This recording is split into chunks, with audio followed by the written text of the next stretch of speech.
মানে একটা মাথায় লাগলে শেষ হইতো। শত শত পুলিশ ছিল।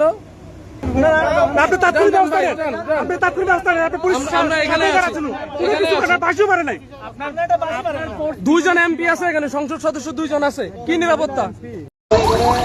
এই যে অবস্থা দেখেন, হাজার হাজার পুলিশ প্রোটেকশনের গাড়ি, সার্জিস ভাইয়ের গাড়ি, এটা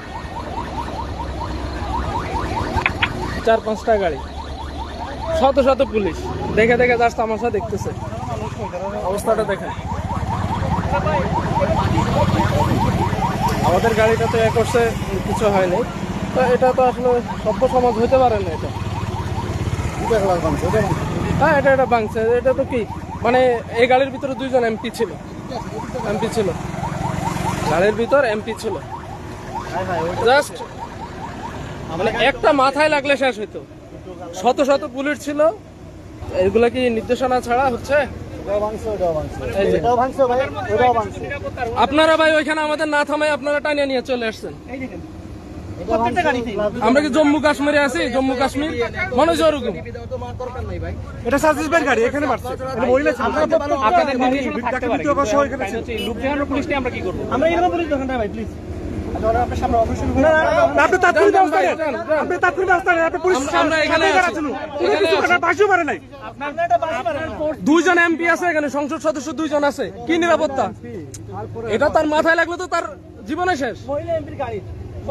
ওনার সাথে আরো মহিলা ছিল। এটা হলো সংসদ সদস্যের এই যে লোগো দেওয়া আছে গাড়িতে, এটা তো পর্যন্ত হামলা করছে।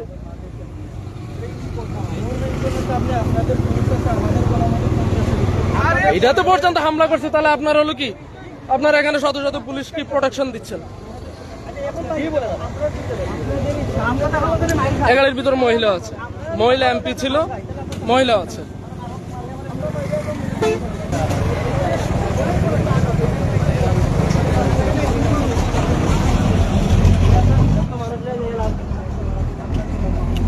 আমাদের এতগুলা লোক আমি বুঝলাম না, সবটাই না চলে আসছে।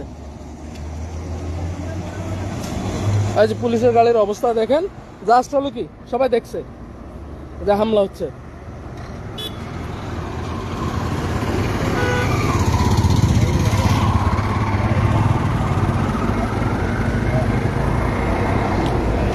এটা একটা এমপির গাড়ি, লোগো পর্যন্ত, জাতীয় সংসদের লোগো পর্যন্ত দেওয়া আছে, এটা তো পর্যন্ত হামলা করছে। আর পুলিশ এটা নিয়ে মানে টাইনা চলে আসতেছে। এই যে এটা সামনে ছিল এই গাড়িটা, এটাতে হলো আমাদের সংসদ সদস্য মিতু আপু ছিল, আরেকজন হলো কি মহিলা ছিল। জাস্ট এই যে এটা দেখেন, একটা ইটটা একটু হলো কি মাথায় আসলে নাই, মহিলা এমপির গাড়ি। আর পুলিশ আশেপাশ থেকে হলো কি টাইনা নিয়ে আসতেছে আমাদের। মানে ওখানে সর্বোচ্চ 30-40টা হলো কি, 30-40টা হলো কি সন্ত্রাসী ছিল।